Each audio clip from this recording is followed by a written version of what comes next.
Dustin, how do you get into roofing and why?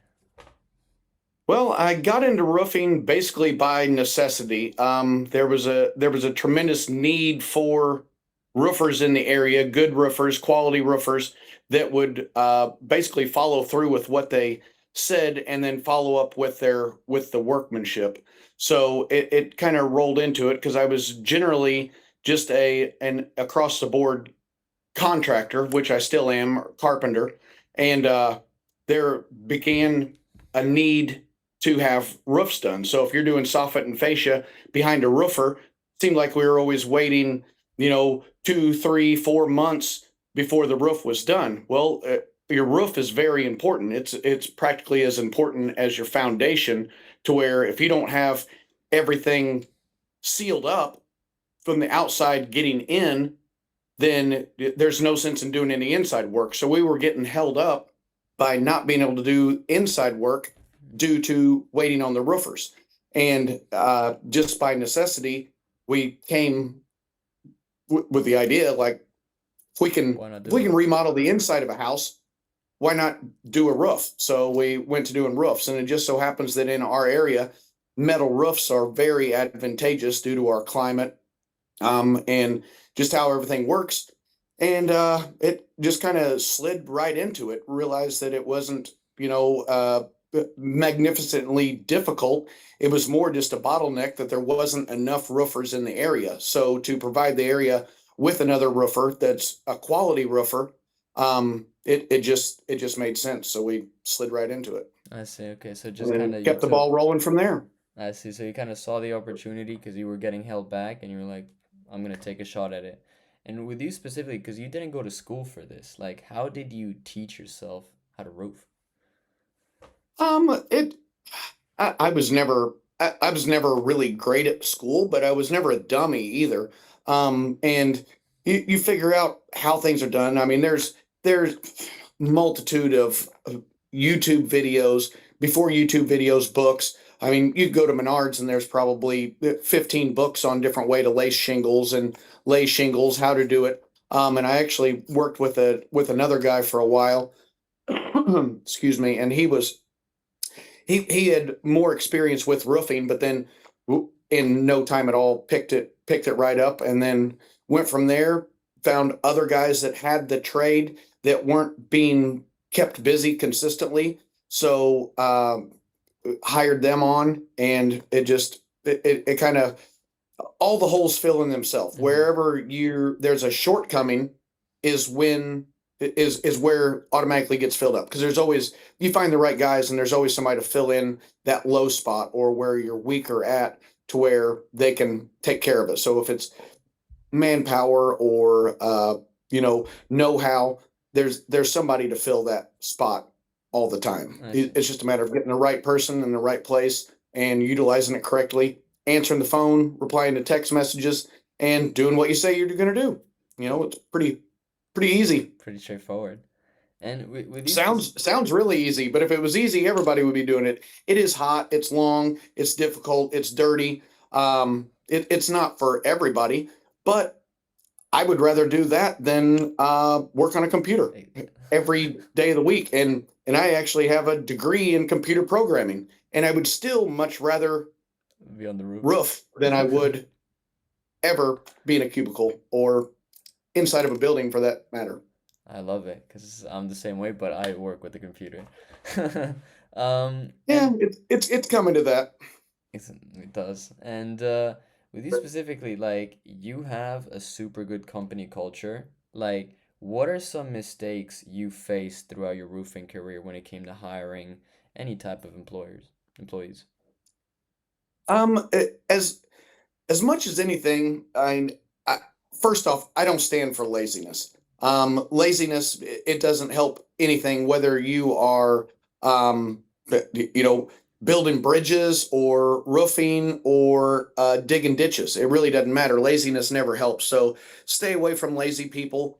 And then, basically do what you say. But one of the biggest problems with getting guys that look overly good on a resume. Oh, I know this. I know how to do this. I know how to do this. They know everything already because they've already been in the trade, but they don't know how I want it done or how the correct way to do it is. So people that have learned over their years and through their career to do things incorrectly is the hardest thing to overcome with an employee, because reteaching somebody the right way to do it whenever they're set in their ways of doing it an incorrect way or a not as efficient way is probably one of the most difficult things to overcome. I see. And what was one piece of advice for hiring and kind of seeing who's a lazy person, who's not going to stick with you long term? What is one advice you wish someone would have given you when you started out your journey? Um, look, read more into not so much what they know, but how the person is. You can tell a lot just by not necessarily how they carry themselves, but how they talk, what their goals are, what their admirations are, where they want to be, where they want to go, how they want to do it. And some people, somebody will want to, yeah, I'm doing this for now, but I really don't want to be doing this. I want to move on to, being a YouTuber or a whatever. I mean, if their mind is somewhere else, you got to find out where their mind's at as far as that. So more reading into the person and seeing the potential in the person rather than what that person directly knows. I mean, if I would have known into that, because you kind of get sidetracked by what somebody knows as opposed to how they do it. If somebody has tremendously good work ethic, but they don't know anything about roofing, they can become a really good roofer because you can't teach that work ethic. You have to find somebody with the right work ethic and the right mindset and then teach them what it is. So in a lot of situations, you're actually better to have them not know as much or think they don't know as much and teach them the correct way to do it. I see. And do you think, because you said something specifically, find somebody with a good mindset and hardworking, do you think you can teach that to someone, or do you think that is within the person? You can, I don't know that you can teach it, and, but you can bring it out in a person. Everybody has it. I mean, to some extent, it's just bringing it out. Mm-hmm. Like if somebody has gotten by doing less forever, it's hard to get them to take the full potential or to give their full potential because they've never really had to. Mm-hmm. I mean, you take somebody that works at McDonald's. Do they really have to work as hard as they possibly could work Not at to all. achieve the average of that job? And the answer most of the time is no. So they end up losing that. I mean, kids they all go 100% all the time. That's why they bounce off the walls and they're full of energy and everything else. And then over time through schooling and learning and previous jobs and everything, they lose that to where they realize that they can get by with less. And it's not beneficial to them. It's not beneficial to their employer. It's not beneficial to anybody really around them. So if people could learn to give their full potential, um, right or wrong, guess what? It goes a long way. You can make a mistake, and if you tried as hard as you possibly could, that mistake will probably be forgiven, especially if you can make it right. Mm-hmm. Where if you just kind of slink through, and then you make a mistake or multiple mistakes, which is very likely whenever you're just slinking through, You're out. then that's gonna reflect on you poorly. But you can make a terrible mistake and make it right and explain yourself as to why that mistake happened or what was overlooked or what you didn't notice about something. And then it's understandable. It's whenever, yep, this is it, we're done. Yeah, we see we got a mistake up there, but there's really nothing we can do about it. There's always something you can do about it. There's never something you just can't. I can't do anything about it. Well, you can. You really can. You Like just don't can't's want a to. bad word. Like you can't.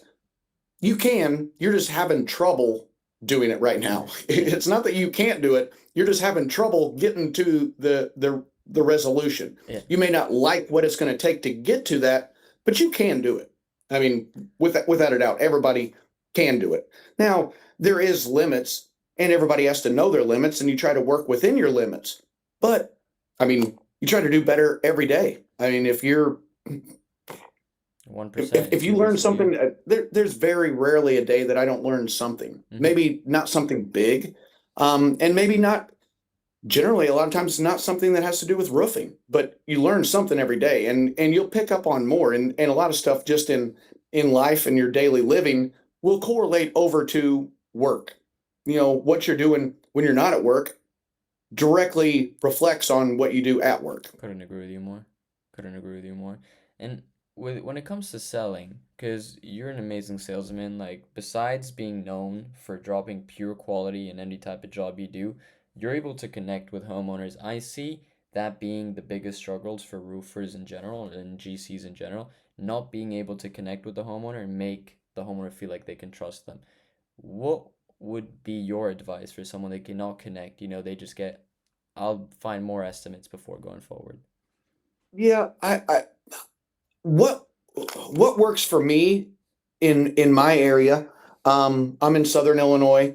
It's rural. Word of mouth is very important, but also, you know, having quality behind you is also important. Um, but for me, it's like any other relationship. I don't go in there trying to sell it. I go in there being me and giving them the facts and explaining the logic behind it. Because what a lot of them get themselves, and they put on an act, Mm-hmm. or act a certain way that's not necessarily them, to try to persuade them, like, oh, people like it whenever I bring up this, or they bring up this and little offshoots, and bring stuff along. I don't like that. I'm me. I mean, we've talked on several occasions. This is me every time. Yeah. Every time this has been me. You're not going to see me dressed up. I mean, and I wear work clothes, the same work clothes that my guys wear. I mean, that the crew wears. You know, so it's not like I overly stand out. But if you go in there, give them the information, be nice, be courteous about it, be on time, you know, show that you care by talking to somebody. You could that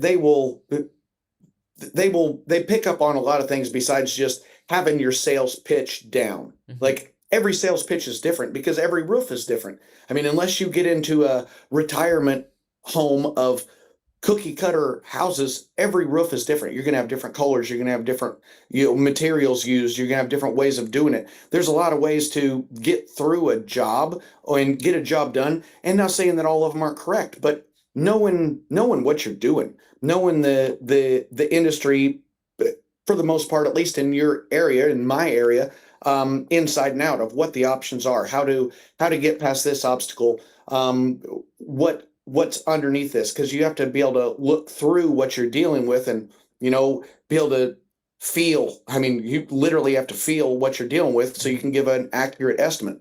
And then I personally, and I don't want to get my all my But you are secrets like, away, but I mean, it is what it is. I don't like estimates because an estimate is just that. It's getting close. mm-hmm. I always stand behind the price that I give. So I give a proposal. And Mm-hmm. just by changing that word from estimate to proposal to this is what I propose, if I don't do it efficiently enough, that falls on me. Mm-hmm. If I miss something that's very obvious, that ends up costing more money, it's my job to find those before giving that. And that's the downfall of, you know, some of the sky views and stuff like that. Like, you don't know what the decking is. Decking can be enormously expensive. So you run into a situation like that, actually getting up there, you know, your feet on the roof, respecting them, respecting their time, doing it quickly, doing it courteously, and moving forward, knowing what you're talking about, being able to explain what it is, because they don't mind spending the money as long as they know what they're getting. They don't Mm-hmm. want to just spend money for nothing. Yeah. You don't want to just be, you know, throwing your money away. So, I mean, I know it got kind of blurry through there, but there's not just one thing. I It's a would combination. anticipate that probably the most important thing is just be yourself. Okay. You know, if you don't know, be honest. I don't know, so I'm gonna have to find out, and I'll be back to you with it. You Hmm. know, and then actually do that. Don't just I'll be back to you with it, and then You forget never about talk to it. them again. You know, Exactly. because and move on to the next one. Which I mean, if it's a job that you don't want to do, can't do, don't have time to do, uh, um, I out of your scope, then tell them that. Say, hey, I think you should look for another one. I might be able to recommend somebody or do some research and find somebody that more specializes in this type of situation. So you go from there, and that's what you do. And I think, like you said, honesty goes a very long way. In your words, what do you think is one thing that affects a lot of roofers that you see that kind of brings them to their downfall? Oh man, not not standing behind their work is a very important one. Like there's unforeseen things in every facet of life, but whenever you don't circle back around and take care of those problems, that's when it really gets gets down and dirty. Hmm. When you don't take care of who's already paid you, you've already gave them a service, and you don't circle back around to take care of them, especially when they need something, and it could be out of your control. You know, you could put a brand new roof on their house, a storm comes through, a limb falls on it, punctures their decking, and it needs repaired. Well, yeah, you've got another roof to do, but you still have to take care of them. Oh, well, talk to your insurance. Then you become very unpersonal. The other thing that I see, because there's a lot of, you know, not necessarily competition, Hmm. but um, machoism, something along those lines, to where guys will run somebody else down or try to ruin their name by talking Trash down about them. about somebody else. Not and it usually is caused because of an inadequacy of themselves, and they can't do better, so their only way to even the score or whatever is to, you know, falsely talk bad about somebody else, and that's just a bad that's a bad business, and it gives all contractors, all carpenters, all roofers a Bad bad name. name whenever that happens, especially once they find out that it in fact that wasn't the way it is. But I mean, stand behind yourself, take care of yourself, don't worry about what everybody else is, give them an honest bid, um, and do that. I mean, I see a lot of, you know, bids that are just like, where did you come up with this number? And to me, that's like not a fair way of doing business. I Hmm. mean, I'm no business expert. It's just not the way I choose to do it. But I mean, you go through and somebody's given these astonishing estimates, and and people are doing it, and it's almost like they're feasting on the needy. And I don't agree with that way of doing things. Like, just for instance, if you have a leak, a leaking roof, which is bad. I mean, it's bad deal when you have a leaking roof, and you don't want to get into that situation. And usually, it's something that's been overlooked, or something has happened that's changed that. Because, you know, a good roof doesn't just leak for no reason. And man, there's guys that'll up the estimate by, you know, 30-50% Hmm. because somebody has a leak in their house, because they know they have to have something done about it. They know it has to be taken care Yeah, they of, take and advantage, that in other words. it's basically a situational deal is holding their feet to the fire, to where they have to spend some money, and they rather than helping them and putting yourself in that person's position, be like, oh man, if I had a roof leak, I'd want it fixed like yesterday. Hmm. You don't want to get into that situation, because on, I mean, daily, it gets worse with every bit of moisture. So, and they feast on that, and I don't know. There's a lot of lack of morals that goes on. I mean, contractors in general already have kind of a bad name Hmm. to some extent, and I'd like to be part of changing that, to where, hey, it's being a contractor, a carpenter is not a bad thing. It's a good thing. You get to help people. You get to make people happy. You get to give them a service that's, you know, fairly priced. Don't be, oh, there's not very many of us, and my time's worth more than your time is, so I can charge you whatever I want because you got a leaking roof Mm. and nobody else is going to come do it right now, just because they don't know anybody else that's going to come do it. There's always somebody else that could come do it, and then somebody may travel. And a lot of people just fall for, oh, I called three people and they didn't get right back to me. And then this person finally came back, and yeah, it seems to be high, but I really don't know what the market is right now for it. So I'm going to go with it. And it turns out that it may have been a bad decision, but they had to make a decision On the quickly spot. and somebody took advantage of it. I see, I see. And one thing now that we're on the topic of other roofers, because one thing that I think makes you stand out completely just from the get-go is you always pick up your phone. Anytime you always pick up your phone and you're ready and you answer with a good vibe. Why do you think, or what is your, in your own words, why do you think it happens that a lot of roofers don't pick up their phone, or when they do, they just have, you just feel the negative energy? It's like the homeowner owes them something, instead of being there for the homeowner. Uh, Probably, I mean, I I really can't speak for them. I don't know why that is, but I know that it does happen. I would venture to say probably one of it's not a low stress job. Mm-hmm. I mean, you have to be cut out for high stress. You have to be, I mean, yeah, I always answer because you never necessarily know who you're going to be talking to or what their situation is, what they have going on. They're not they're the main thing that I look at is people aren't calling you just for fun or Mm-hmm. just to mess with you or like, oh yeah, I'm just going to call this guy out of the blue, even though I don't need this. I'm going to call him and ask him what it is. So I know that it's whenever somebody's calling, they're spending their time also. So Mm-hmm. it's worth it to me to spend my time positively and get to the point, take care of the problem, execute from there on what it is. And yeah, I mean, I'm plenty busy. There's plenty of stuff going on from day to day, keeping everything rolling. But if you don't want to answer your phone, don't have a phone. I mean, you've got it for a reason. So answer it, use it. They're not just calling for nothing. Oh, they can leave a message. Oh, I'll get back to them. Yeah, they can, but it's on the top of their mind right now. They're thinking about it right now. That's why they're calling you. They're not calling you to say, "Hey, when's a good time for me to call you?" Yeah, I mean, very true. they're not. They're calling you saying, "Hey, I've got this problem that I want to get taken care of.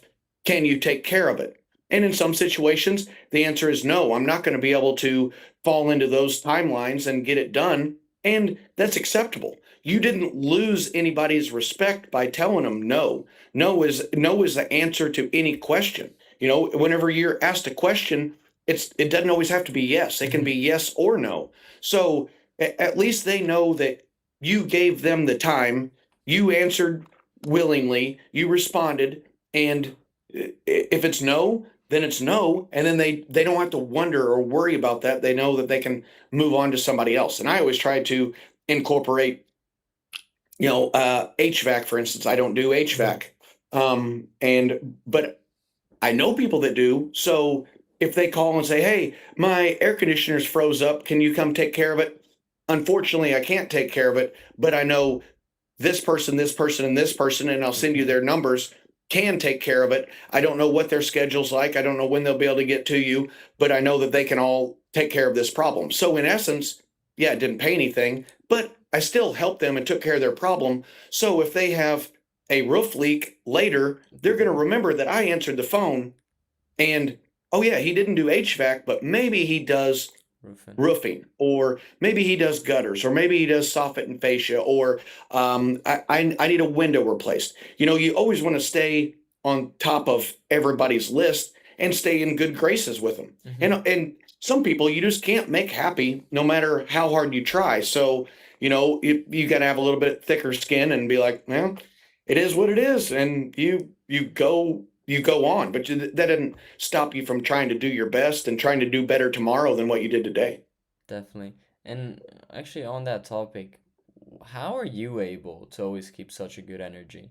Like, how are you Hmm. always able to just wake up and obviously sometimes you have bad days like everyone I imagine, but you don't portray it to the homeowners. You don't portray it in business. It's like you're stoic, and what is how do you do that?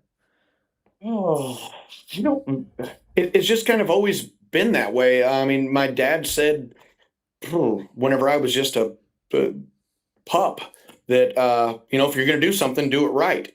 And I've never been one to in any sense to stay in bed extra or sleep in or go or slink through. I don't like just slinking through. So I mean it I guess it just kind of comes natural. And Mm-hmm. then I mean by making forward progress and accomplishing goals and accomplishing individual daily tasks, you get a good sense of feeling, or a good feeling from accomplishing that, or I do anyway. Yeah. I mean, you feed off of that. Okay, I got this done, I got this done, I got this done. And the longer the list is of things that you got done, the better you feel, the better you can sleep. And I've always been kind of a get up and go, because I'm not getting anything done laying In in bed. bed. So when you wake up and you go do something. Yeah. I mean, just be productive and move forward. And I mean, shoot, we've got it good. We've got it good around here. There's nothing to be gloom and doom about. I mean, we we've got it good. We live in the good old US of A, and we can choose to do whatever we want any day we want, and kind of however we want, as long as it's within the law. And you do it, so you make the best of it. We've only got so many days, so no sense in slugging around and not getting something accomplished. That's amazing And advice. then And and another thing is, like, thinking forward.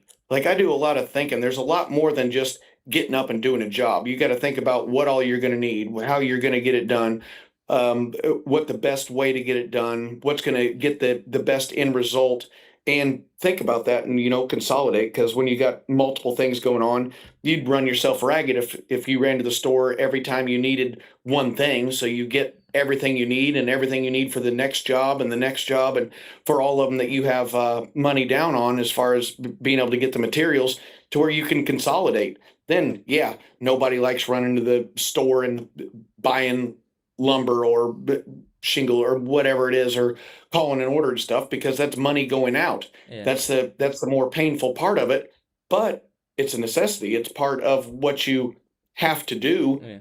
So you might as well make the best of it whenever you're doing it, and get as much as you can out of the way, to where, man, it's just another sense of relief of like, oh, I got this done. I don't, and whenever you complete it, I don't ever have to do this again for this task. It's done and over with. And then you've got the accomplishment that You've goes done it. along with it. Exactly. So I mean, you just self motivate. I mean, you gotta. I like It's kind that. of like finding the silver lining, except you're creating the silver lining. Yeah. So, You and like sitting on speaking the to couch yourself. doesn't create a whole lot of silver linings, unfortunately.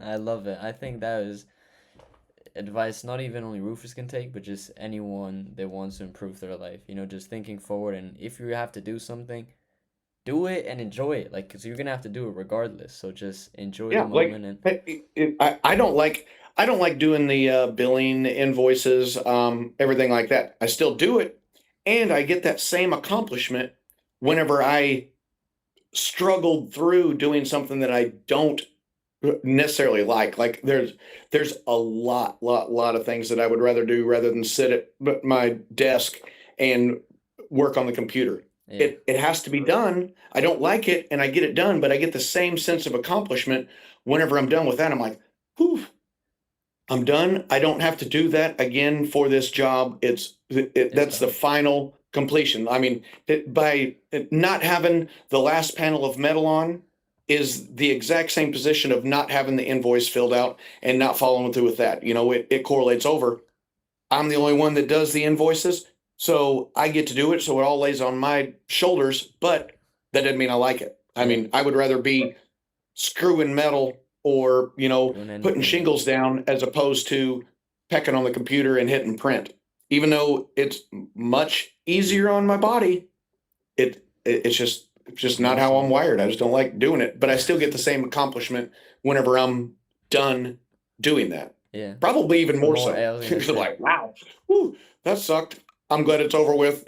Move on. Now we can go do something But you else. feel proud of yourself as well doing it, because if you do something you don't like, is like we're not supposed to do just everything we love. If everyone just did everything we love, like the world wouldn't really be moving forward, because us humans, we get Yeah. Oh comfortable. yeah, yeah, yeah. I mean, even on the best days, we always have to do something that we don't want to do, that we Hmm. don't like doing, that we don't have. I mean, in every situation. I mean, in every day, there's something that you're going to have to do that you don't want to do. I mean, unless you're just maybe on vacation and you're just really, Sleeping. really, really relaxed. But yeah, I mean, really, you take more. I take the most pride in doing something that's difficult. Difficult for me, difficult in general, difficult for somebody else. Hmm. If it's difficult for somebody else to do, and then I just did it and I accomplished it, and there was no problems. Yeah, plenty of pride. Yeah. I mean, and a lot more pride. But you also gain pride. Like I take, I put a lot of weight on making sure that who you're doing the job for is more important than that. Like I know the right way to do it and what it's supposed to look like when it's done right. Hmm. But you have to make sure that they know what it looks like when it's done right and bring them along. Like, I mean, I've been around guys that are like, man, this homeowner just keeps asking questions and asking questions. Well, he wants to know. That's a good thing. That's going to end up with a better end result Yeah. by him asking questions and being involved than it is of just, yep, go and do it. Yep, looks good. See ya. Because it never really mattered to him in the first place. He Yeah. was just, Just ready to needed to get it get it over with, over which with. is perfectly fine. But whenever you do accomplish something, and the homeowners or the homeowner's wife, I mean, say that the family comes out and the wife is like, man, that looks really, really good. Knowing she's not a carpenter, she's not a roofer, she doesn't know what the process is, she doesn't know what went onto it, but she's happy with the end result. That's where you really get the most pride. You want to make sure that like, I mean, we did siding. Hmm. There was a mix up on the siding, put siding on one wall, had everything all tore off, wrong color. She wasn't happy with the color of it. Okay, you stop, you get the right stuff, you take it all down, and you go and you move forward. Like it would have, the siding would have functioned exactly the same, But but it wasn't what she wanted, and it wasn't what she thought it was. So you don't do it. You don't move forward. I mean, they have every right to change their mind. I mean, you could be putting shingles on or putting metal on, and they're like, man, this isn't turning out the way I thought it was going to. So what do we do? Well, you don't just stop and say, well, no. this is what we got, so we're going to do it. So you figure it out. Well, what do you want? We'll get these back. Let me get on the phone. I mean, talk. You correlate. You take care of the problem. You fix the problem. You don't just stand there with your hands in your pocket and say, "Well, I don't know what to tell you." I mean, maybe you'll like it in a year. Or once we're all the way done, maybe you'll like it then. Like if they don't like it, they don't like it. Yeah. I mean, you're not gonna. It's not gonna work out well. So And in you gotta business, you gotta you gotta think on your feet and be able to solve problems and solve them quick. quickly. Yeah. I mean, yeah, if you don't solve a problem quick, you might as well not solve it at all. Especially, I mean, and there's situations, if somebody has a problem and you've got their roof that tore off, you're putting a new roof on, and there's a rainstorm that you can see on radar that's 5 hours away that's guaranteed going to rain. Like, yeah, you got to do something. I mean, you tarp it, you fix it, you take care of it. But that doesn't, they can't control the weather. Hmm. I mean, maybe I shouldn't have been doing a roof that day whenever there was a chance of rain, which the weatherman's not always right, but he's not always wrong either. So you have to take that into No. consideration and not get too greedy. I see. Like, yeah, you don't want to cost yourself a bunch of money or test your insurance just over trying to get one more done that day or Just a like little bit wait more. a bit. Yep. I love it. And Dustin Klaus, like this is one thing I want to ask you personally. How do you manage your work-life balance? Because you're a family man, you're an amazing business owner, you're always answering, you're always working. How for yourself do you manage your work-life balance? I don't really know that I do that great of a job at it. I balance it, but I don't think it's necessarily balanced correctly. There's things that I could work on to balance it better, but I guess one of the things, like, I really like hunting. So I take breaks and go on a hunting trip here and there, or get away to kind of hit the reset button. My daughter's reset button me quite often, like, this is why I'm doing this, and it's the proof is right there, walking across the living room, or going into the kitchen to get a drink. They're right there. I see exactly where the motivation comes from, and what keeps you Pushing. keeps you going. And then that and I do the same thing there. Whenever I have a chance, I do, I make the very best of the time I have with With them. what I like. When I hunt, I go hunting hard. When I go with the girls, I go to I try to make the best of that experience. There's never just like, or not never, but very rarely is there just a day where we're just gonna, sit around and watch TV all day and not do anything. There's usually something happening, something going on, something that they're involved in that we all go together on. But I could probably work a little less. But working less equivalates over to caring less. Hmm. And I owe it to the homeowner and who we're doing work for to care more. They're not paying me to care less. They're paying me to care more and ensure that they have the job done correctly. So that's where it is. And yeah, so the phone rings at 9 o'clock in the evening. You still answer it. They may have just got off work and they're trying to call as early as they can before it gets later. You never know the situation. Hmm. So you answer the phone and you go on. You don't know what their situation is. They may have called 15 people prior to that didn't answer, and you're the first one that did answer. You just made their day, and they're like, "Oh man." I mean, I don't know how many times just by answering the phone you feel and you can hear somebody just light up with, "Man, uh, I've been trying," because they're not carpenters. I Yeah, mean, yeah. everybody, like, I mean, firefighters automatically think that everybody knows how to fight a fire. Well, they don't. Farmers know that everybody knows how to grow corn.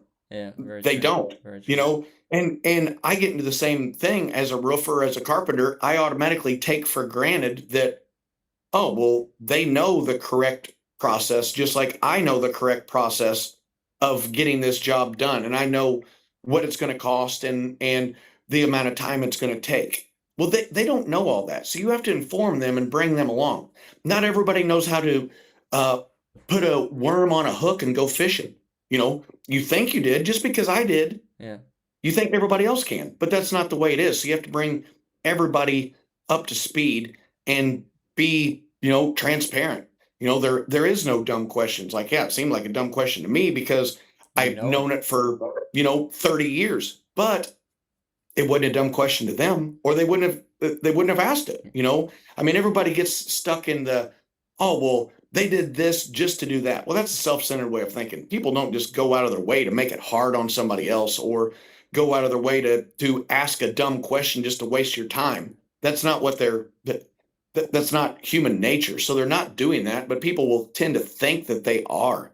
And you answer their question, and you go on, and then they're happy with it. And I mean, in results it, which we got all the way around to there. But when it comes to family and what I like to do away from work, uh, part of it Hmm. is that I really enjoy working. I mean, it's not a You know, something you. uncomfortable situation for me to get up in the morning and go to work. Yeah. Like, I like it. I mean, I would just as soon do that on a day that I don't have anything. I almost like, man, what do I do now? Because I'm so used to that going Routine. and doing. Um, I mean, other than whenever I've planned off, Yeah. I truly enjoy going to work. I enjoy helping people. I enjoy pleasing people. So it makes it not really that difficult to do. I mean, as far as getting up and going, and then whenever I get home, I you know do what I can to To wind make a down. difference for everything else too. I love it. I think the 1,000, 2,000 roofers that are gonna watch this video, they're gonna take a lot of inspiration from what you said. For just being a man, the man you are, a lot of people are gonna take inspiration because I think this is what's missing nowadays. Having someone like you that actually cares for his clients, doesn't do it for the money, and you don't just pick up to close the job. You pick up to help them and make them feel like, hey, you can have someone that's gonna pick up the phone for you when you tried 15 times. And I understand that maybe you get off work at 9, at 8, and you tried calling as soon as you can. I think just that last sentence you said, or the last like couple of minutes, it's probably the most important thing you said because I think that's going to change a lot of roofers' perspective. For a roofer that's like thinking about working with Brand Connect and with me, like in your words, what is your experience? What do you think about like my company, Brand Connect, for someone that's thinking about it, for a roofer? I think that just like you're seeing me, they're also seeing you. Mm-hmm. This is you. You're not putting on an act. Like you care. You take the time right now. I mean, off the subject, but it is 9 o'clock. It is 2 minutes until 9 o'clock p.m. where you're at right now, Yeah. and you're on the phone working still. And I know that you've called me in the morning, but uh, several times. This is you. You're being you. You work hard. You stand behind it. Everything that you have said that you were going to do got done. Yeah, there were some bugs to work out. There's always bugs to work Mm-hmm. out, but we got it. We got it now. It's going smooth. It's helpful. It's productive. You keep in contact. Your guys keep in contact. I mean, what more could you ask for? Like just like if I were to call you, I would expect you to answer the phone Yeah. also. You call me, I answer the phone. If I need something else, I expect them to answer the Yeah. phone. I'm not just calling just to leave a message and go. And that's you. That's you in a nutshell. You're just like me in a different facet. As far as that, you work hard. You genuinely care what the outcome is going to be, and it shows by this podcast.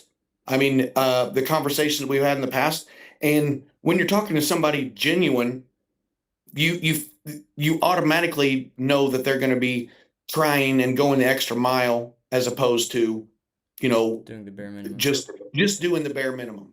So that's probably what it is. When you say you're going to do something, you do it. And in my opinion, it's fairly priced.